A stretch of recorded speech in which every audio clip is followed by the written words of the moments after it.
Olá, tudo bem? Vamos retomar aqui, depois de uma breve pausa de algumas semanas sem vídeos no canal, os nossos comentários ao CPC de 2015.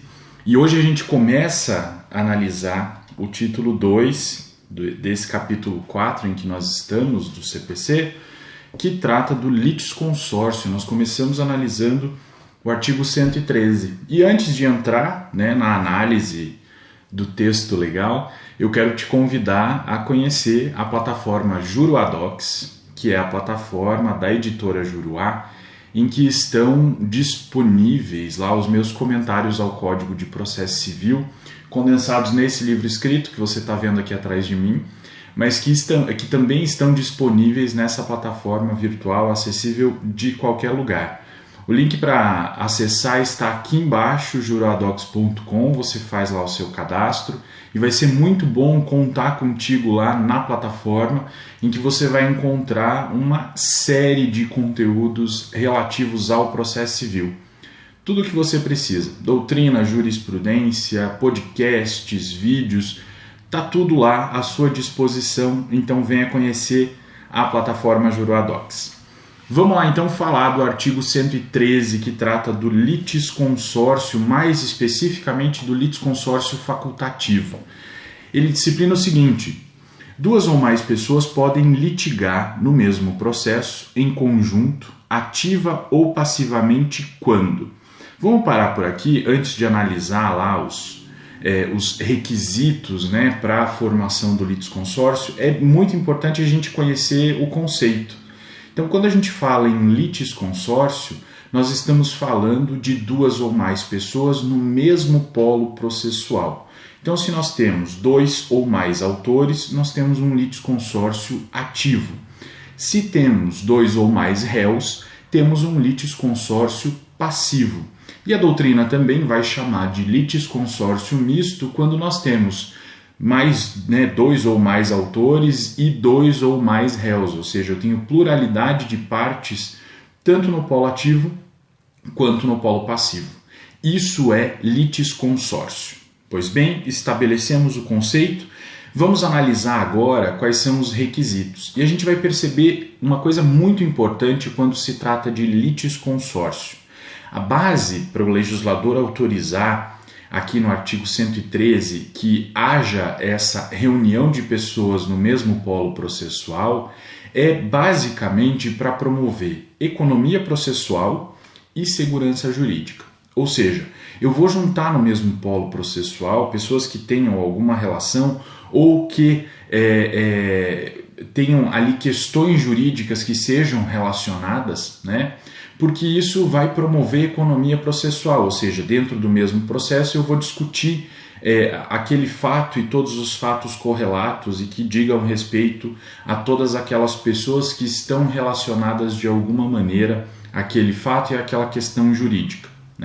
Além disso, eu promovo segurança jurídica, porque quando eu reúno essa discussão toda dentro de um mesmo processo, eu não vou ter decisões conflitantes a respeito dos mesmos fatos. Então, essas são as duas grandes razões para a existência ou para a previsão legal do litisconsórcio.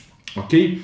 Agora vamos analisar nos 3 incisos do artigo 113 quais são aí os requisitos para que haja essa reunião de pessoas, essa pluralidade de pessoas no mesmo polo processual. Então, voltando ao caput, duas ou mais pessoas podem litigar no mesmo processo, em conjunto, ativa ou passivamente, quando, inciso 1, entre elas houver comunhão de direitos ou de obrigações relativamente à lide. Então veja, primeiro requisito aqui, comunhão de direitos ou de obrigações, quer dizer, comunhão de direitos para dizer que eu posso reunir dois ou mais autores, comunhão de obrigações para dizer que eu posso reunir dois ou mais réus no mesmo polo passivo. Inciso 2. Entre as causas houver conexão pelo pedido ou pela causa de pedir. A gente já sabe o que é conexão porque nós estudamos lá no artigo 55. Então, se você não se lembra ou se você ainda não viu esse artigo, eu te convido aqui a voltar alguns vídeos e conhecer o artigo 55 e o que ele disciplina, tá? Volta lá. O inciso 2 vai trazer essa hipótese, né, de reunião de pessoas no mesmo polo processual quando houver conexão entre os pedidos ou as causas de pedir. Pode ser que cada litisconsorte, nesse caso, esteja pedindo alguma coisa. Cada um formula um pedido diferente, um pede dano moral e outro pede dano material, mas os dois pedidos estão relacionados ao mesmo fato, né? Então aqui nós temos uma conexão entre esses dois pedidos e as causas de pedir, consequentemente, o que justifica a reunião dessas pessoas no mesmo polo processual do mesmo processo, né? Inciso 3, quando ocorrer afinidade de questões por ponto comum de fato ou de direito. Essas são, então, as hipóteses em que a lei permite o chamado litisconsórcio facultativo. E por que eu estou falando de litisconsórcio facultativo? Justamente porque a lei vai dizer lá no inciso, no artigo 113, no seu caput, 2 ou mais pessoas podem litigar no mesmo processo. Ela não está estabelecendo com isso uma obrigatoriedade, uma necessidade de formação do litisconsórcio. É, ao contrário disso, uma possibilidade, uma faculdade. Por isso que a gente chama de litisconsórcio facultativo. Se essas 2 pessoas não quiserem se reunir no mesmo polo processual, ou se o autor optar por entrar com 2 processos diferentes contra 2 réus diferentes, embora ele pudesse ter feito isso num processo apenas, formando um litisconsórcio passivo, ele tem essa possibilidade porque o artigo 113 está tratando especificamente dessa faculdade e não da necessidade. Coisa que a gente vai entender melhor quando nos próximos artigos a gente tratar do contrário do litisconsórcio facultativo, que é o litisconsórcio necessário. Mas por hora, basta a gente saber aqui sobre o litisconsórcio facultativo. Pois bem, considerando isso, que é possível o litisconsórcio, né? O parágrafo 1º vai trazer um regramento aqui, juntamente também com o parágrafo 2º do artigo 113, que diz respeito ao que a gente chama de litisconsórcio multitudinário. Então ele está tratando de um litisconsórcio facultativo, que pode ou não ser formado, mas imaginemos aqui que ele tenha sido formado e haja no mesmo polo processual um grande número de pessoas. Veja bem o que o parágrafo 1º disciplina. O juiz poderá limitar o litisconsórcio facultativo quanto ao número de litigantes na fase de conhecimento, na liquidação de sentença ou na execução, quando este comprometer a rápida solução do litígio ou dificultar a defesa ou o cumprimento da sentença. Então, se eu tenho no mesmo polo processual um número muito grande de pessoas, eu vou ter o que a gente chama de litisconsórcio facultativo multitudinário. Tenho aí uma multidão de pessoas no mesmo polo processual. E isso pode gerar um efeito contrário ao efeito que se espera do litisconsórcio. Eu falei lá no início desse vídeo que o litisconsórcio existe para promover economia processual e segurança jurídica, né? Agora, se eu tiver um número muito grande de pessoas no mesmo polo processual, imaginemos, eu tenho muitos autores no mesmo polo processual, 20, 30 autores lá. Isso pode dificultar a defesa do réu, né? Ou seja, o ato de se defender dentro daquele processo com um número tão grande de partes autoras, cada uma pedindo uma coisa, pode dificultar a defesa do réu e isso vai lhe causar prejuízos, né? A mesma coisa pode acontecer se eu tiver um número muito grande de réus.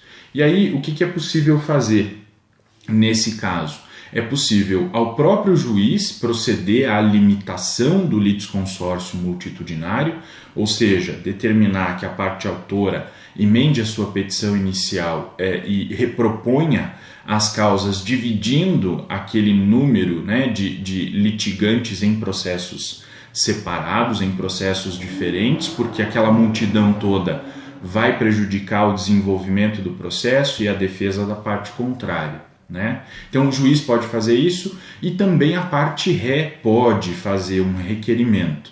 né, esse requerimento de desmembramento do litisconsórcio multitudinário é considerado pela doutrina uma das possíveis respostas do réu no processo. Então o réu, quando ele é citado, comparece na audiência de mediação de conciliação, não dá acordo, abre-se para ele ali um prazo para que ele apresente as suas respostas, né, ou a sua resposta. E podem ser várias as respostas. O réu pode comparecer e contestar, pode reconvir, né? Ele pode simplesmente silenciar e aí a sua resposta gerará a revelia. Ele pode vir ao processo para arguir a suspeição ou o impedimento do juiz, né? Ele pode reconhecer a procedência do pedido e ele pode, por fim, requerer o desmembramento do litisconsórcio multitudinário, né? E ele vai fazer isso com base nesse parágrafo primeiro, justificando que aquele grande número de pessoas no mesmo polo processual está dificultando ou vai dificultar o seu exercício, né, do seu direito de defesa. E como complemento, o parágrafo 2º vai disciplinar que o requerimento de limitação interrompe o prazo para manifestação ou resposta, que recomeçará da intimação da decisão que o solucionar. Aqui deixa claro, então, que se o réu comparecer num primeiro momento e apenas pedir o desmembramento do litisconsórcio facultativo multitudinário, vai haver automaticamente a interrupção da contagem do prazo de contestação. Isso significa o quê? Que depois que o juiz decidir aquela questão levantada pelo réu sobre o desmembramento do litisconsórcio, aí sim vai recomeçar o prazo da sua defesa, né? Então ele vai ter devolvido aí o prazo de 15 dias para ele apresentar a sua contestação, porque o efeito do requerimento do litisconsórcio multitudinário o efeito do requerimento do desmembramento do litisconsórcio multitudinário é justamente a interrupção do prazo de resposta ou de manifestação. E aqui não importa a resposta que o juiz der, se o juiz defere ou indefere, tanto faz.